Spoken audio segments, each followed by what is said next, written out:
Jaune. Macaron. Petit gâteau. Croissant. Toilette. Écharpe. Rouge. Maillot. Buffet. Bonnet. Soutien. Lingerie. Maquillage. Abatture. Bâton. Casserole. En français. Votre goûter parfumé à la langue française. Salut, soyez les bienvenus.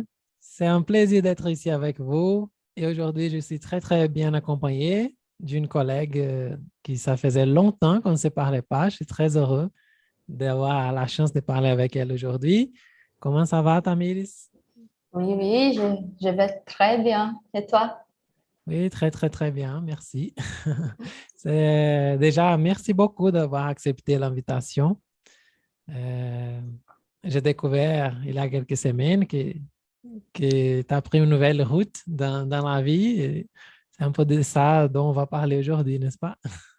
Oui, pour moi, c'est très intéressant et très important de pouvoir parler sur ça. Ah, parfait.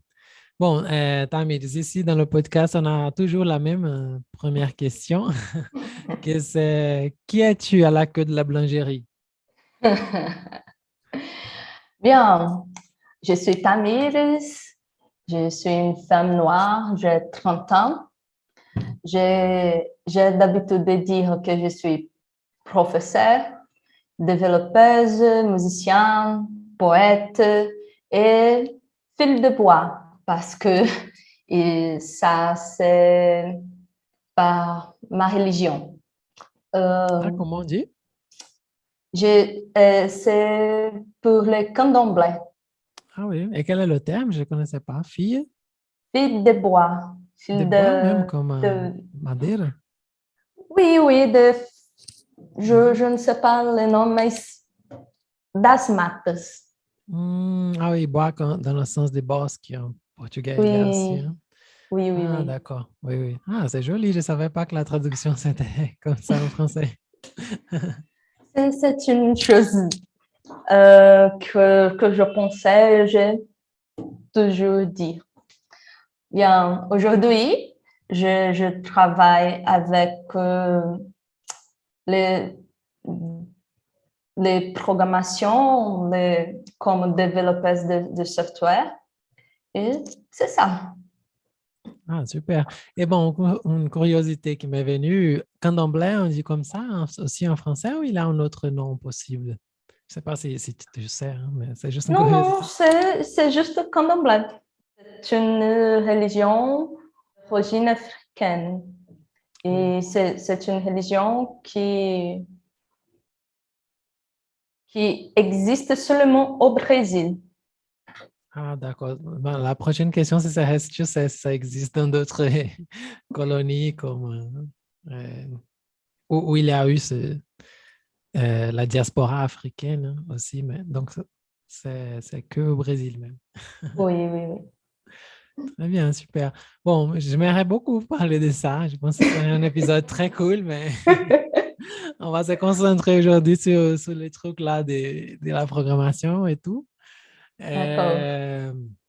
Bon, et c'est drôle parce que la dernière fois que je me souviens de toi, qu'on s'est vu, on était à la fac lettres. Tu y es entré un peu plus tard que moi. Je sortais, tu étais au milieu, je crois. Et bon, du coup, quelques années se sont passées et te voilà développeuse. Et je me demande qu'est-ce qui s'est passé en fait, hein? Dans ma tête, j'étais voilà à la fac lettres en train de donner cours de français et du coup, un tas d'agents Smith apparaît et Morpheus. Et du coup, tu reçois un appel de Morpheus et voilà, et tu prends la pilule rouge. C'est comme ça qu'on devient programmatrice. C'est drôle. Donc, je suis une personne très curieuse, très curieuse. Après la fac, je travaillais un peu avec l'enseignement du français, je travaillais des cours avec des étudiants, mais je sentais qu'il me manquait quelque chose. D'accord? Et quand j'étais sur le point de passer de l'examen du master, j'ai décidé de tenter ma chance sur ce que me mettrait au défi. parce que je suis très, très curieuse. Et alors, j'ai commencé à chercher des cours de programmation sur le Internet même, sur le Google. Donc, je fais beaucoup d'études, j'ai cherché beaucoup. J'ai rencontré une école qui s'appelle Les Wagons. C'est une école de programmation française. Ah, voilà, il y a une liaison quand même. Oui, oui, oui, oui. Et donc, j'ai participé de beaucoup des cours de français. J'étudiais beaucoup et je changeais ma carrière. C'est comme ça. Mais quand je parle, ça paraît facile, mais c'est vraiment très difficile. Oui, on a raconté après tout passé, c'est facile. Oui. Mais c'est incroyable. Mais pourquoi la programmation, du coup? Parce que, par exemple, pour moi, ça ne m'est jamais venu à la tête de chercher sur Internet comment devenir programmateur. C'est pourquoi je travaillais dans un lieu qu'il existait, un petit groupe de développeurs. Et j'ai très curieuse pour comprendre qu'est-ce qu'ils faisaient. D'accord? Et comme ce groupe s'est formé seulement par des hommes, ils faisaient des préjugés avec moi. Alors, je suis une personne très génieuse aussi et j'ai décidé d'étudier pour ça. Il y a une autre chose aussi, parce que je sais que l'éducation au Brésil, c'est une chose qui n'est pas valorisée. Je viens d'une famille très pauvre, très simple. Et je pensais, avec l'éducation, avec ma profession comme professeur, je ne pourrais pas aider ma famille. Donc, avec la profession de développeuse ou programmatrice, j'ai besoin de l'argent pour aider ma famille, pour aider mes amis, pour aider des personnes qui ont besoin. Et c'est pour ça. Et une autre chose aussi, c'est que dans le monde de développeurs, tous les jours, il y a un défi. Tous les jours. J'étudie, j'ai besoin de choses, j'ai une liste de choses pour faire. Je peux savoir quelque chose, mais tous les jours, c'est un défi. Et ça, c'est très intéressant pour moi parce que je pensais beaucoup, je parlais avec des autres personnes. Tous les jours, je connais un nouveau monde. Ah, c'est super. Oui. Et est-ce qu'il y a une différence entre programmatrice et développeuse? Ce sont des synonymes? Non, ils sont des synonymes. C'est seulement pour mettre le nom au LinkedIn. Ah oui. Mais je suis un peu curieux sur cette formation même dans l'école Le Wagon. C'est une formation de 2 ans, 4 ans, c'est combien de temps? Non. Il y a une chose que je ne sais pas, je ne connais pas le nom en français, mais qui s'appelle bootcamp. Et le bootcamp, c'est un cours qui est très, très, très rapide. Et je fais ce cours pendant 6 mois. Il y a des écoles aujourd'hui qu'il y a des cours de programmation pour 1 an, pour 2 ans. Mais comme le marché de technologie aujourd'hui, c'est très, très chaud, et il y a beaucoup de cours de programmation qui promettent beaucoup de choses intéressantes. Et il y a des bootcamps qui c'est une préparation pour entrer dans le marché très rapide. Alors, j'étudiais dans cette école qui c'est très, très cher. Et il y a seulement des hommes étudiants, c'est des hommes blancs. Pour moi, c'est très difficile parce que je suis d'unique femme noire qui étudiait là-bas. Et c'est un grand défi pour moi. Mais aujourd'hui, je pense que c'est un défi qui a changé toute ma vie. Toute la perspective de ma famille, de mes amis, des personnes qui aujourd'hui sont très importantes pour moi. Ah, c'est super ça, hein. Super important ce que tu as fait, et le courage que tu as eu, hein. Oui. Bravo déjà. Et bon, et j'imagine, hein, toi, une seule fille au milieu des hommes blancs, euh, quoi, ça c'est le seuil des patriarcats, hein. Oui. Et comment ça s'est passé cette expérience? Ça a été le défi le plus grand, tu dirais? Je dirais que les plus grands défis, c'est justement le préjugé contre les femmes. Et bien, je suis une femme noire, donc le niveau de préjugé, c'était très élevé. Les hommes et des personnes qui travaillent dans ce domaine, ils doutent beaucoup de notre capacité, bien que le nombre de femmes dans ce domaine augmente aujourd'hui. Nous voyons encore pour des femmes noires occupées dans des espaces de visibilité dans le monde des technologies. Mais pour moi, c'était la plus grande difficulté parce que, car les connaissances techniques c'est avec le temps. Nous apprenons avec le temps, nous apprenons en tant qu'étudiants, mais les préjugés, c'est une chose que c'est très difficile. Et aujourd'hui, j'ai dit que ma résistance dans le monde des technologies, c'est pour des autres femmes qu'il y a le rêve d'entrer dans le monde des technologies. C'est par elles et c'est pour faire un chemin très facile, n'est-ce pas? Oui, donc ton idée, c'est un peu donner le courage à ces femmes-là qui vont voir que tu as réussi, elles peuvent réussir aussi, c'est un peu ça? Oui, aujourd'hui, par exemple, je fais partie d'un groupe de femmes qui, l'objectif, c'est parler avec des autres femmes, parler des opportunités dans le domaine de technologie. C'est ça. Il s'appelle Minas da TI. Ah, je connais pas, c'est cool. C'est justement pour la technologie même. Oui. Ouais, et Minas, c'est dans le sens des femmes, comme on dit en portugais, ou Minas Gerais, la ville? Ou les deux? Les deux. C'est pour les deux.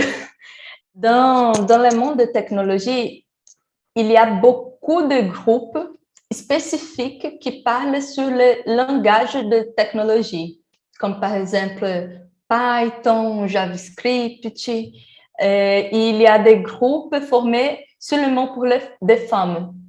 Par exemple, sur les groupes de technologie dans le langage du Python, il y a PyLadies. Sur les groupes qui dans le langage de JavaScript, il y a un groupe de femmes qui parlent sur ça, d'accord? Ah, d'accord. Mhm. Ah, c'est cool, hein? Oui. Pour moi, c'est très intéressant. C'est une chose que je ne vis pas dans le monde de professeur. Oui. Tu dis quoi? C'est une union, des groupes comme ça? C'est une union parce que, par exemple, si j'ai un défi pour faire, je communique avec des groupes, il y a une personne pour parler avec moi, pour étudier avec moi, pour passer des heures en train d'étudier et rencontrer des solutions. Mais aujourd'hui, je ne vis pas cette union avec des profs parce que je sais aussi que la vie de prof, c'est très difficile. Il y a beaucoup de classes, beaucoup d'étudiants et c'est difficile aussi. Oui, oui, c'est vrai, en fait. Après, bon, parfois, on demande à des amis hein, qui sont plus proches, qu'on a connus à la fac. On demande des conseils, des choses comme ça. Mais c'est vrai que c'est un parcours un peu solitaire, même, celui des professeurs. Solitaire au moment de préparer, même. Hein, Oui, et dans le monde de la programmation, je ne fais rien seul. Tout que je fais aujourd'hui dans mon travail, par exemple, je fais avec une autre personne. Je, je parle sur des idées, beaucoup, je parle beaucoup et quand on est d'accord, je commence effectivement travailler sur cette idée, d'accord? Et toutes les idées, toutes les listes des activités qu'on fait, toujours, je parle avec des autres personnes. Alors, seulement si je fais un freelance, que je travaille seul. Mais dans les entreprises, dans les startups, tous les jours, je travaille avec des autres personnes ou un groupe de personnes. Oui. Et tu as déjà commencé à parler un petit peu, mais quel est le job, quel est le travail exactement qui est fait en programmatrice, développeuse? Bien, cette question, il y a une réponse très large quand une personne développeuse ou programmatrice pour faire beaucoup de choses, comme par exemple développer des applications comme Instagram, WhatsApp, Facebook, faire des sites web, websites, travailler sur l'ingénierie et l'architecture dans un programme même. Il y a beaucoup de possibilités. Je peux, par exemple, travailler seulement avec le design, avec ou je peux travailler seulement avec des organisations de personnes qui ont développé des programmes, d'accord? Il y a beaucoup de possibilités. Aujourd'hui, je travaille avec une chose très spécifique. Je travaille avec un appareil qui s'appelle Roku. C'est pour transformer le TV en Smart TV. Ah, cool. Mhm. Et je travaille avec des programmes qui font ça. Ah, c'est incroyable. Hein. Donc, c'est vraiment un domaine très vaste. J'ai Oui, jamais imaginé que c'était comment qu'une TV, c'est la programmation qui changeait d'une TV pour une Smart TV. Donc, c'est toi qui fais la TV devenir Smart, alors. Une petite partie, une petite partie. Avant, je travaillais avec des enseignants, des personnes à faire développer des sites, par exemple. Et alors, j'ai continué en temps de travailler avec l'éducation. Mhm. Oui. Et comment c'est au niveau professionnel, même des formations, par exemple? Euh, je, je pense que tout, c'est la programmation hein, des jeux vidéo, applications comme tu as dit, sites. euh, bon, je pense qu'aujourd'hui, presque tout même. Mais par exemple, toi, tu fais cette chose de la programmation des Smart TV maintenant.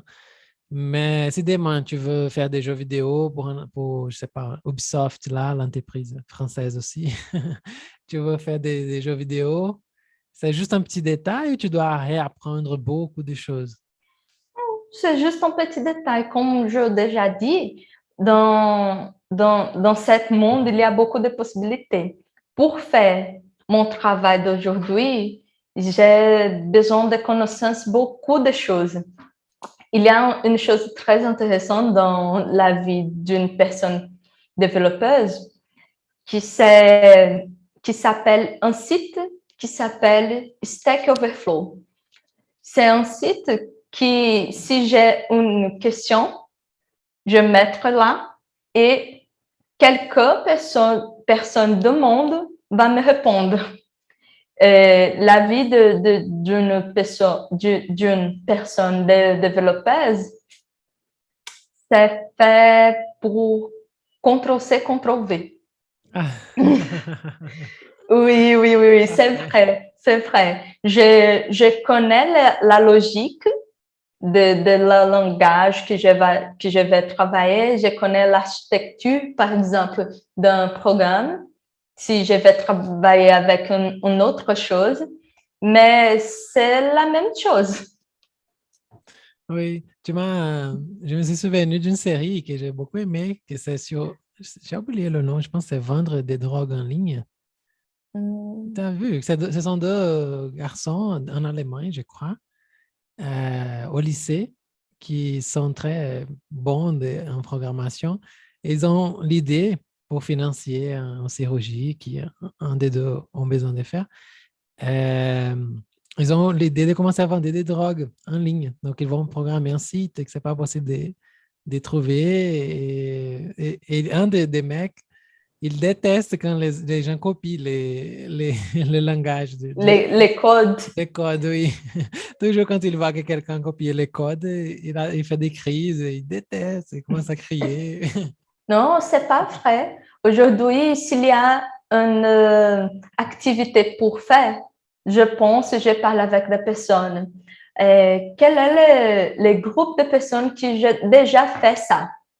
On va chercher.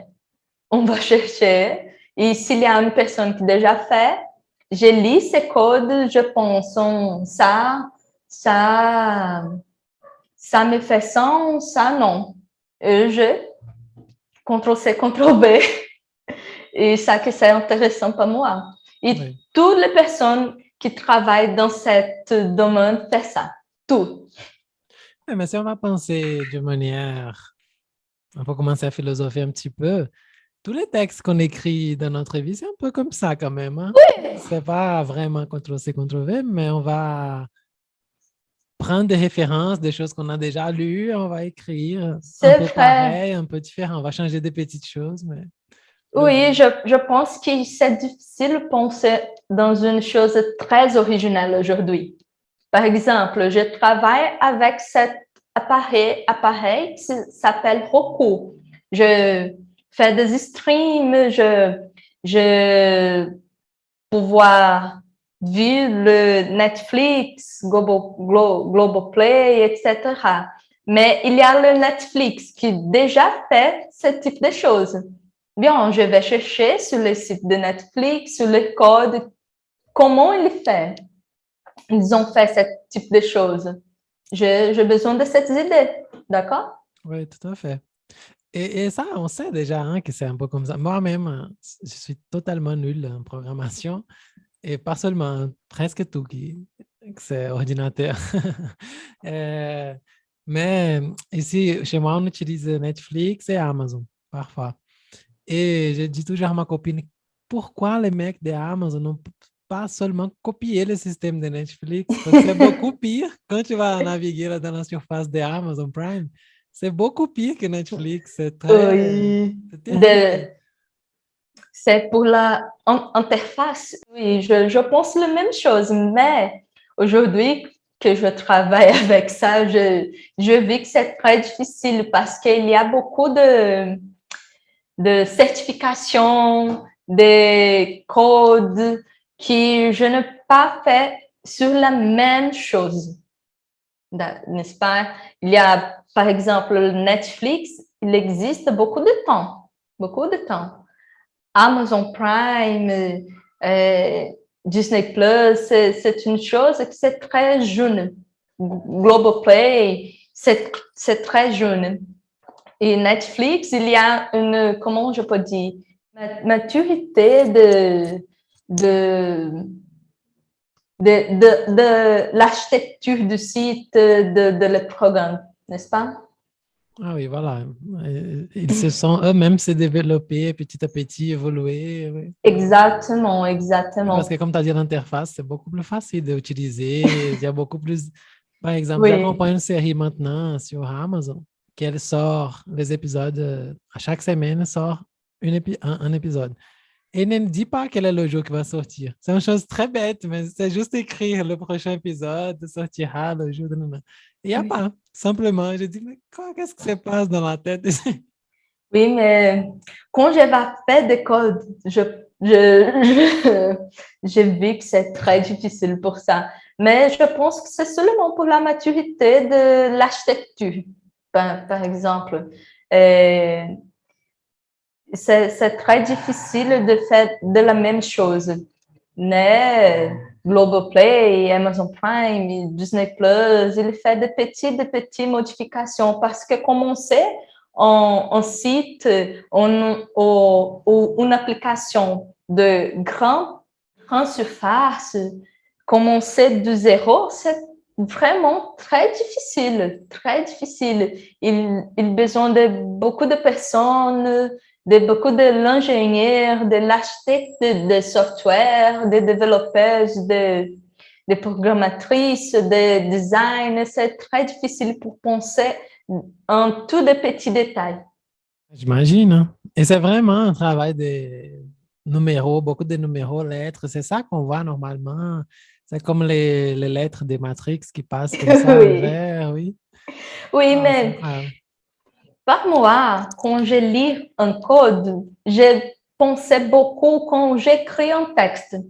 Parce que des codes ont besoin de sémantique très claire.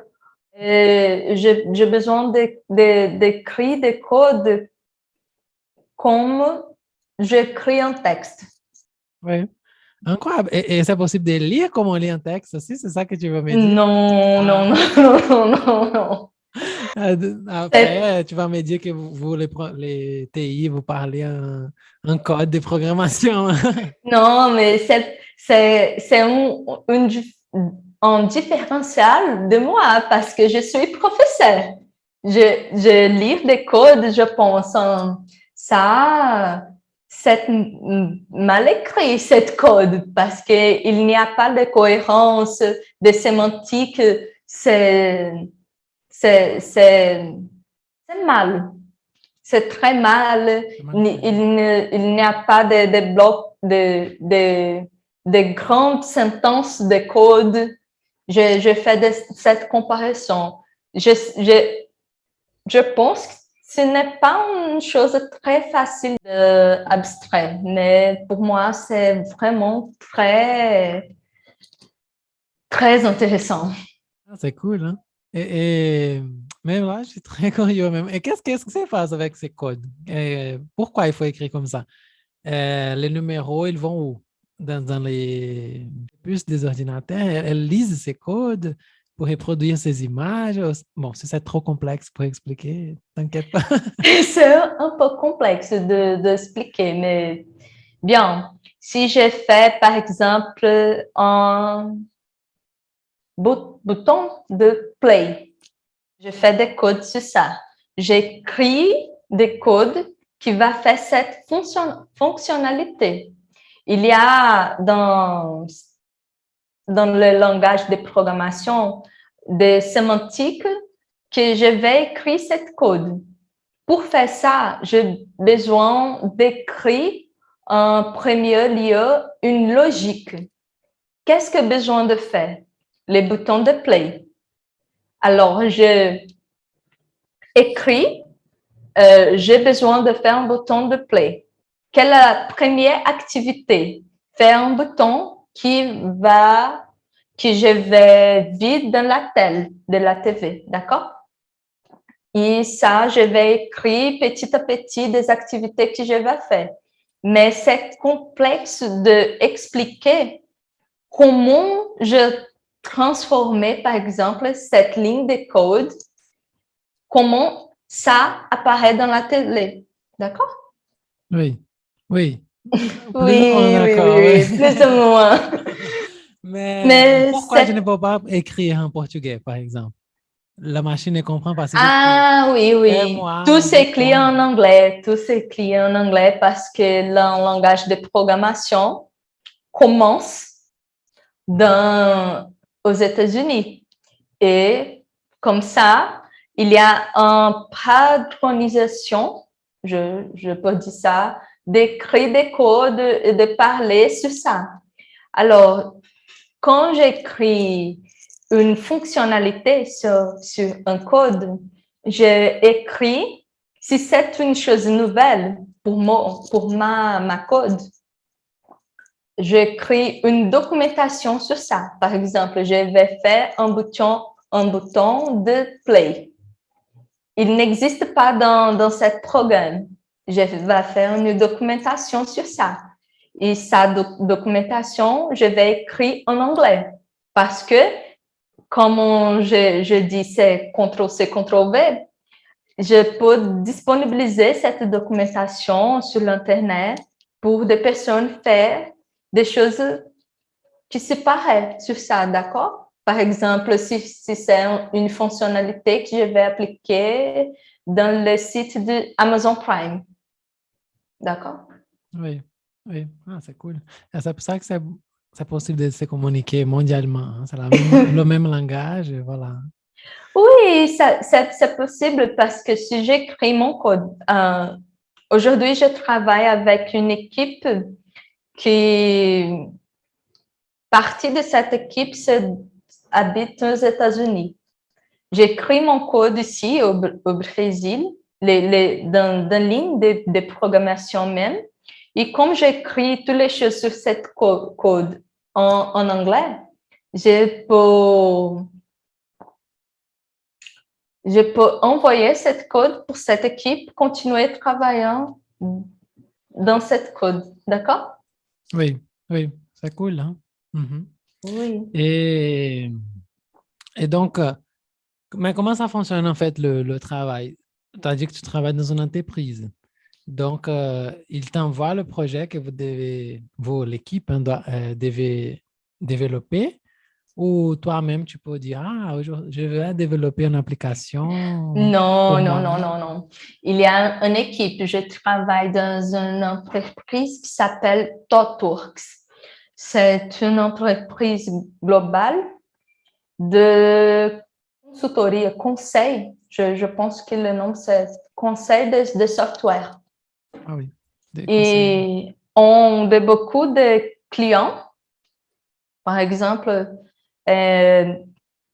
Natura, Globo, ils ont des clients de ThoughtWorks. Et aujourd'hui, je travaille avec un de ces clients. Et dans ce client, il y a une nécessité ou une question pour faire.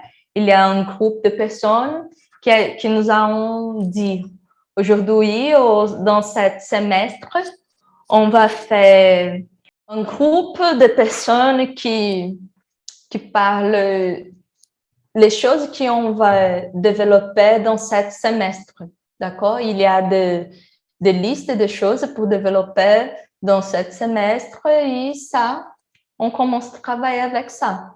Mais donc, ça donne vraiment du boulot, hein? C'est pas possible, par exemple, des Zuckerberg avoir fait Facebook tout seul. Oui, oui, oui.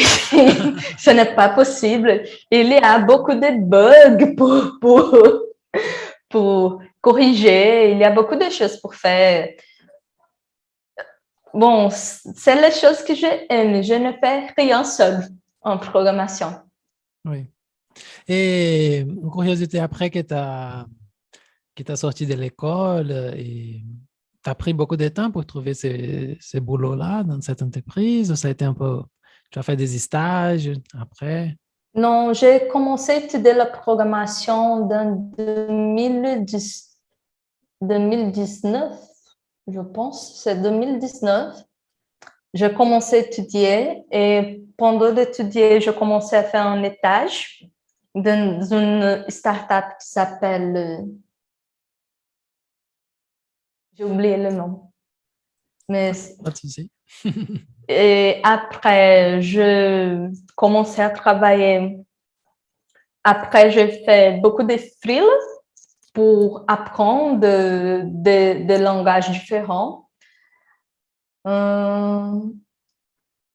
Après, je commençais à travailler dans une école de programmation comme professeur. Et alors,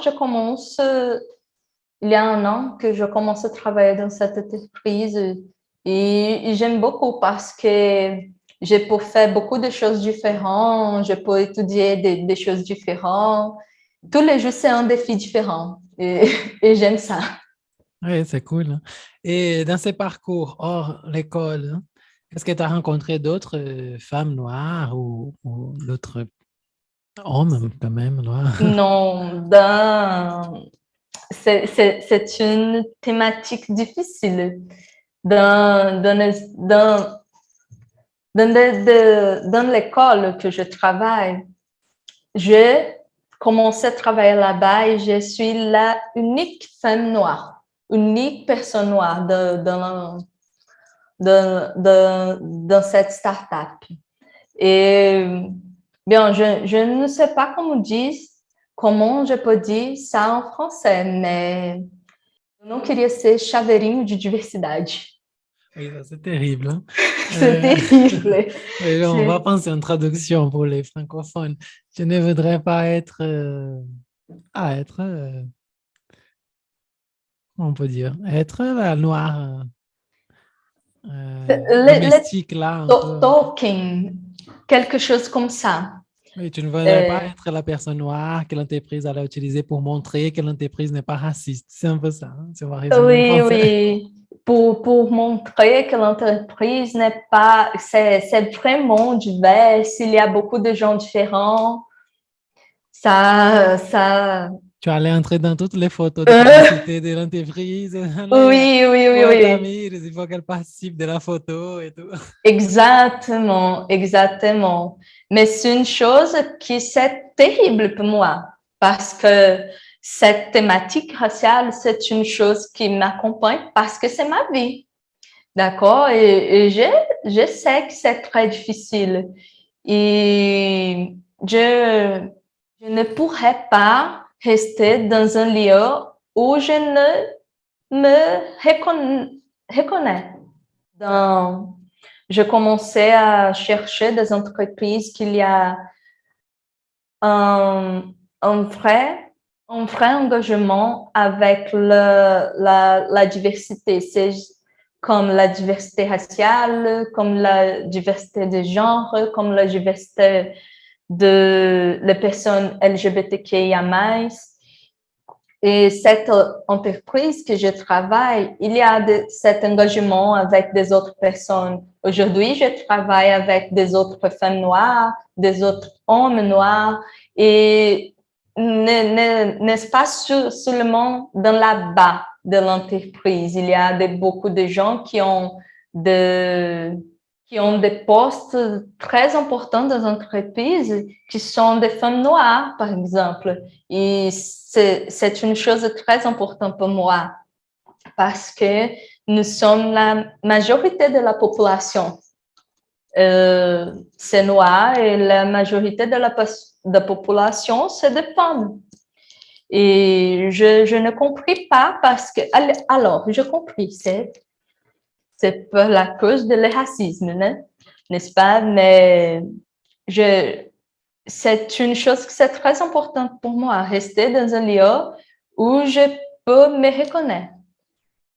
Oui, non, ça c'est fondamental, hein? Et en fait, ça a été un peu une bataille interne que j'ai eue avec le français. Et si je me souviens bien, toi aussi, hein? Oui, c'est très difficile pour moi. Alors, je pense, pourquoi j'aime le défi? C'est très difficile de me former en français pour la cause de le racisme à la fac. C'est vraiment très difficile. Et alors, je commence à travailler dans un lieu qu'il y a beaucoup de personnes blanches où il y a du racisme caché. Pourquoi je vais faire ça? Mais c'est une chose qui c'est très important pour moi et il n'y a pas comme oublier. Il n'y a pas comme oublier de cette cause parce que c'est ma vie. Et dans la fac, c'est vraiment très difficile pour moi. Il y a seulement, aujourd'hui, je dis que le professeur, c'est très important même parce qu'il y a une professeure que j'aime beaucoup et je dis que je n'ai pas capitulé de français à la fac par elle, qui c'est Béatrice. Oui. Je pense que peut-être moi aussi. Hein. Oui, elle m'aidait beaucoup dans le parcours de français avec la fac parce que c'est vraiment très difficile pour moi. Oui, voilà. Mais ce que tu as dit, c'est très, très important, en fait, d'avoir des gens comme toi qui aiment les défis et qui veulent imposer leur présence. Hein. Parce que pourquoi tu ne serais pas là? Hein? Pourquoi tu ne peux pas étudier français? Pourquoi tu ne peux pas être programmatrice? Tu peux, hein, et tu es là et tu vas le faire. Et tu as fait les deux. Et maintenant, tu peux montrer à tout le monde que tu l'as fait et motiver les autres personnes hein, noires qui veulent. Oui, je déjà parlé dans une conférence et qu'il y a les titres comme ça, professeur, musicien, capoeiriste et pourquoi non développeuse. Et c'est ma question. Aujourd'hui, je parle avec des femmes, des jeunes femmes qui ont intérêt d'étudier la programmation, d'entrer dans ce domaine parce que c'est très important pour moi, parce que nous sommes la majorité de la population brésilienne. Je sais que la programmation peut changer la vie de personnes et c'est une chose de grande valeur pour moi. Voilà, bon, bravo. Bon, et qu'est-ce que tu dirais pour quelqu'un qui nous écoute là, qui est aujourd'hui dans la station que tu étais en 2019 et qui veut commencer ses parcours? Bien, courage. Je peux dire ça et je peux dire qu'il n'est pas seul. Il y a beaucoup de gens qui peuvent aider. Il y a des groupes spécifiques, comme par exemple, aujourd'hui, j'ai fait partie d'un groupe qui s'appelle AfroPython. C'est un groupe formé pour des personnes qui sont développeurs, qui sont noirs. Il y a beaucoup de communautés qui peuvent aider de cette personne à commencer de zéro à étudier. Il y a beaucoup de patience pour enseigner, pour engager. C'est difficile, mais c'est possible. C'est une chose qui c'est très possible de faire. Et le marché aujourd'hui, c'est grand pour des personnes qui s'intéressent pour ça. Ah, super, c'est fondamental ce type de groupe. Hein. Oui. Comme tu as dit, Béatrice t'a aidé à la fac et ce groupe, sans doute, va aider des personnes noires qui essayent de franchir cette barrière Oui. nous est imposée. Et des personnes pour me chercher. Par exemple, j'ai parlé avec beaucoup de personnes, j'ai aidé beaucoup de personnes avec un cours, avec le temps, avec une conversation, par exemple. Je pense que c'est très important. Pour moi, c'est une chose qui c'est très important. Dans 2019, quand j'ai vu une femme noire entendre parler sur la programmation, je pense ça, c'est possible pour moi. Je vais faire la même chose. C'est ça. Oui, parfait. Bravo. Bon, est-ce qu'il y a une question que tu penses que c'est importante, un commentaire que tu penses important de répondre, mais que je n'ai pas posé? Non. Non? Non. Alors, malheureusement, on arrive un peu à la fin. Ah, J'ai adoré la conversation, mais oui. moi aussi. Et normalement, on pose une dernière question, que c'est Tamise, qu'est-ce qui va avec ton pain aujourd'hui? Comment tu vas farcir le pain de ceux qui nous écoutent? L'éducation des podcasts, lecture, films, séries, ce que tu veux. nous indiquer? Qu'est-ce que pour indiquer aujourd'hui? C'est difficile pour moi parce que je suis jumeau. C'est très difficile d'essayer quelque chose pour indiquer. Mais je vais indiquer, il y a un Instagram qui s'appelle AfroPython et autre qui s'appelle Minas d'ATI. C'est une communauté formée seulement pour des femmes. Il y a aussi des podcasts qui s'appellent Kerserdev. C'est une femme noire qui fait ce podcast. Elle travaille avec moi aujourd'hui. Elle changeait de carrière aussi. C'est très, très intéressant. Et là, c'est Kerserdev, le verbe même? Kerserdev, D-E-V. Ah, c'est la programmation. Oui. De développer. Ah, d'accord. Kerserdev. Il y a une chaîne aussi dans YouTube qui s'appelle Kerserdev. C'est très intéressant. C'est mes indications pour aujourd'hui. Non, c'est assez, c'est suffisant. Parfait. Bon, voilà. Bon, et pour ceux qui nous ont accompagnés jusqu'à ce moment-là, comme vous savez déjà, toutes les indications seront sur notre Instagram, @panfrancespodcast. Et bien sûr, on va taguer Tamiris aussi. Vous pouvez la suivre, accompagner son travail. Oui, et on va mettre les indications là-bas. Et bon, c'est ça, Tamiris. Vraiment, merci beaucoup. J'ai beaucoup aimé d'écouter ton histoire. Moi-même, je ne connaissais pas ton parcours jusqu'à aujourd'hui. Et bravo même, bravo pour ton travail. Merci beaucoup pour l'opportunité de parler sur mon histoire, sur mes défis dans ce domaine. Et merci, seulement. Voilà. Bon, merci beaucoup et à la prochaine. Ciao. À bientôt. Bonne journée. Bonne soirée. Et oui. Ciao. À la prochaine.